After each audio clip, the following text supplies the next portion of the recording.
Welcome back to Cinematic Adventures, and today I have something very special for you. A film that won multiple festivals but has rarely been shown on open platforms.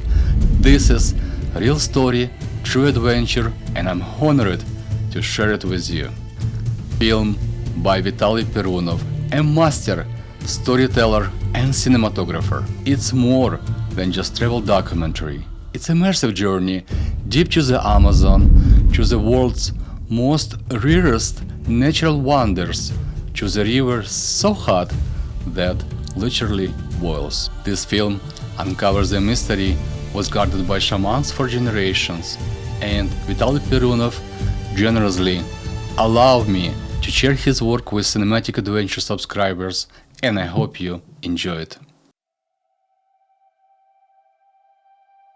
There is an old tale of a river, Shanai Timpishka, set in the depths of the Amazon. It's said that its waters boil with the heat of the sun. Many have set out in search of the river and its mystical healing properties, some never to be seen again, others falling prey to the many jungle spirits. However, spanning the depths of the river is the Yakumama, a powerful Amazonian spirit known as the Mother of Waters. Taking the shape of a giant serpent, the Yakumama births hot and cold waters. This is the reason the river boils. Ancient and wise, this spirit occasionally reveals itself to those who are spiritually prepared at the sacred site where the river's boiling and cold waters collide. It is said that those in search of the river without pure intentions lose their minds in these forests. Only the shamans, or chaman, dare test the depths of the forest in search of the river. People still fear to travel to this region of the jungle without the protection of a chaman to ward off the spirits.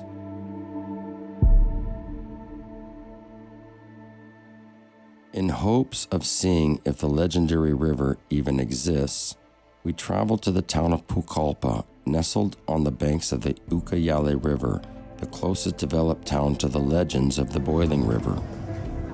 Founded in the 1840s, Pucallpa originally served as a trading outpost because of its proximity to the river, the closest developed town to the legends of the boiling river.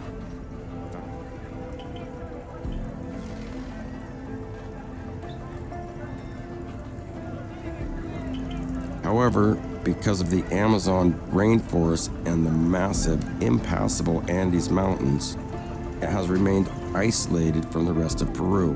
Because of the remote nature of the town, the dense forests of the Amazon, and the lack of developed roads, the river serves as a primary mode of travel through water taxis, which are typically long, narrow boats. From Pucallpa, we got to experience the first hand of the severity of the roads as we made our way by truck to the small village of Onaria. Only 70 kilometers of the road ended up taking us over 3 hours to traverse. Once arriving in Onaria, we tracked down our guide and loaded our things into a peki and set out in search of the boiling river.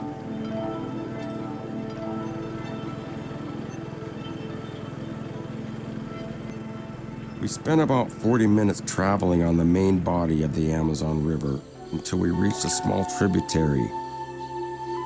As we traveled up, it seemed we were greeted by Yakumama as the water began to heat up.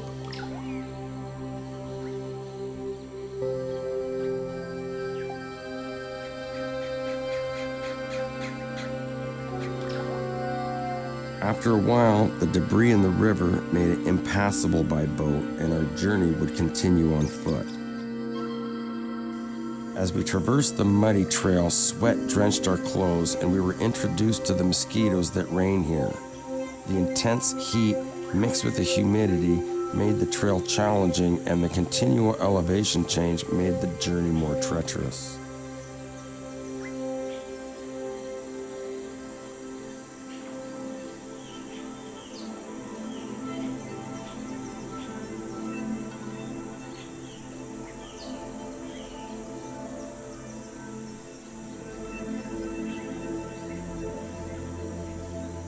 We were skeptical of the legends.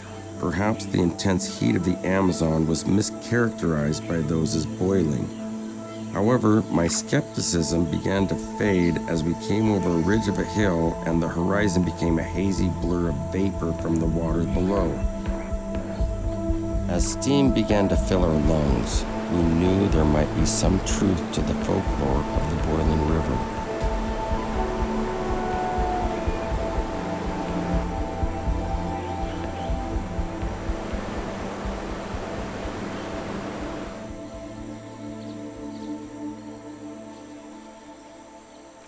We just got through that grueling 3-hour hike.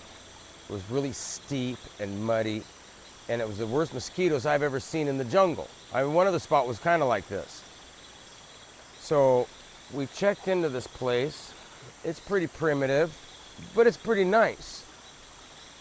We checked in, we cooled off. Now, here's the boiling river. I wish I had something to throw in to see how hot it is. I'm gonna stick my finger in there. So this is the river that fed the hot river that we drove up that quarter mile. Let's stick my hand in the water. What do you think? I'm not, just for a second. If I fall in, I'm in big trouble. Okay, so right here, I'm on the rock. It's pretty hot, but not so bad. Oh yeah, it's not boiling, but I can put my finger in there just for a minute. If you fell in, it would be horrible, horrible, horrible thing to happen to you.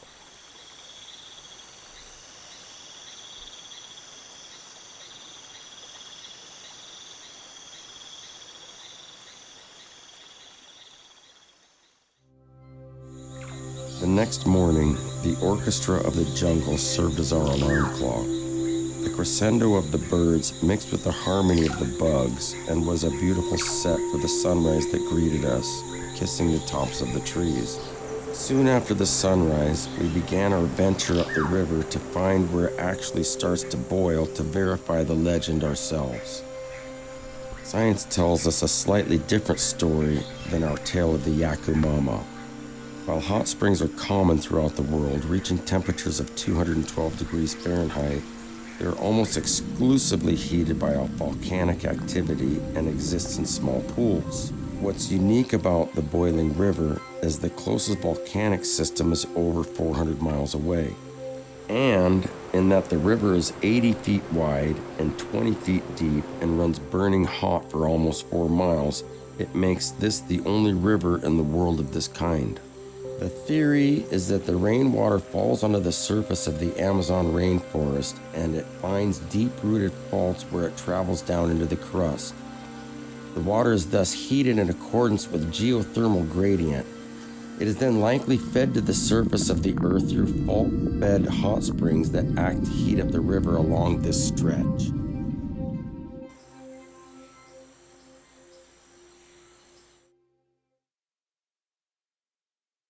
I checked the internet.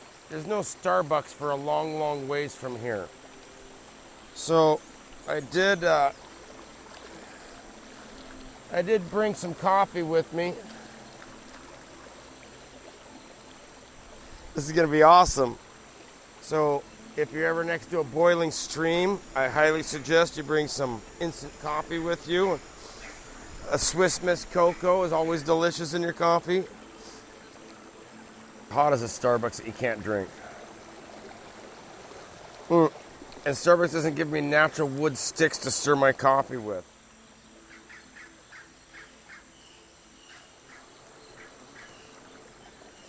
Except for it's really hot here. And if I fall in, I'll die. Today, 2 Chaman families still live along the boiling river. Heavily versed in holistic medicine, these chamans explain the healing properties of the local vegetation as well as the river. A common medicine that is brewed here by the chamans is ayahuasca, a powerful psychedelic brew. While this may scare some away, the Peruvian government recently honored ayahuasca as a national treasure for its extraordinary therapeutic value and the importance to the Peruvian cultural history.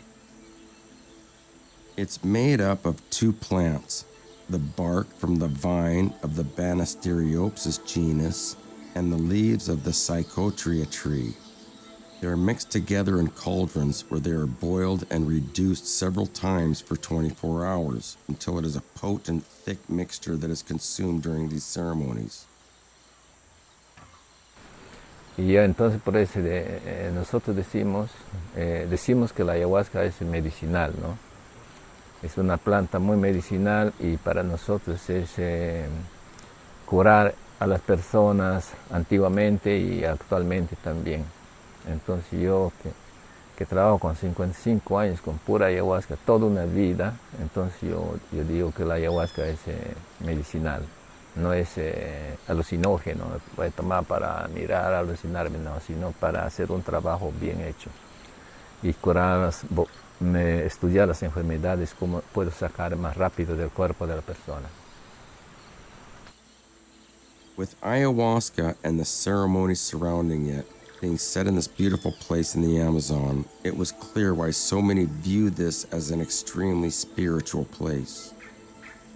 We asked the shaman about the old tale that had led us to this point. He confirmed what we had heard and proceeded to draw the serpent-like Yakumama.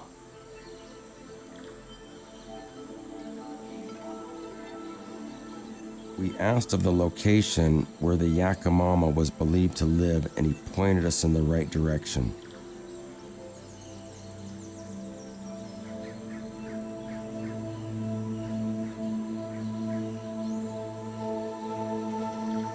So we set out to see the dwelling of the Yakumama, the spot on the river where cold and boiling waters collide. The shaman had explained to us the spiritual significance of this place. And as we arrived, there was a pool, and sure enough, water on one side was cold and quickly mixed with hot water. When looking straight onto the rock formation where these waters collide, it is clear where the tales of the Yakumama legend begins, as you are greeted by a rock formation resembling the head of a serpent. It is said that the Yakumama is the mother of twin spirits. One spirit manifests as the hot water, the other as the cold water. The interaction between these spirits, where the hot and cold waters collide, is known as the place where the boys come to meet their mother, and is described as the clash between the siblings. The cold water spirit crashes rain and cold water into the boiling river in an attempt to dominate his brother. The hot water spirit retaliates by boiling the water hotter. This is the area where the legendary figure Chuyachaki lives. He is a shapeshifter. This shapeshifter is spiteful towards humans and will appear to them when they are alone in the jungle. This spirit manifests as a person or animal, luring their prey into the depths of the forest and corrupt their minds.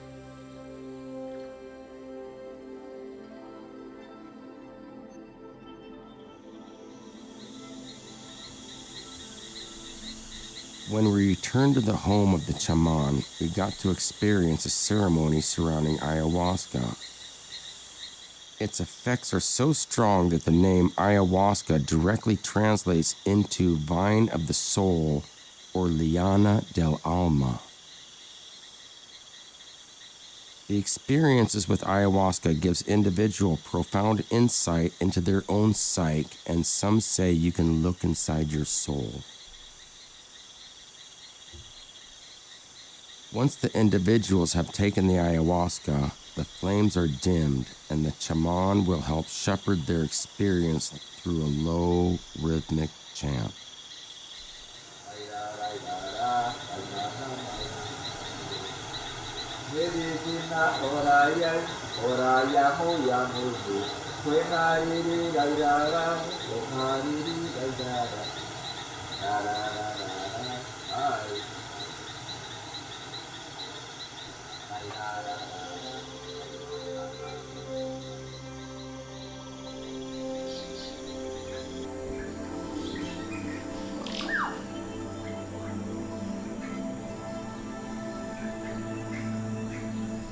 The legendary river represents the interconnectedness of all life forms and the vital role of nature in human existence.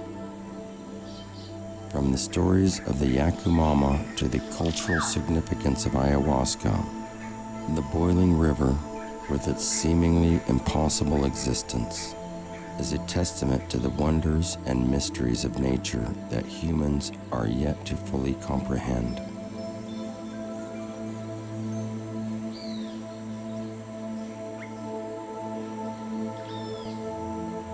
We are leaving this place with a newfound respect for nature, a deep understanding of our own spiritual self, and a drive to protect these vital ecosystems.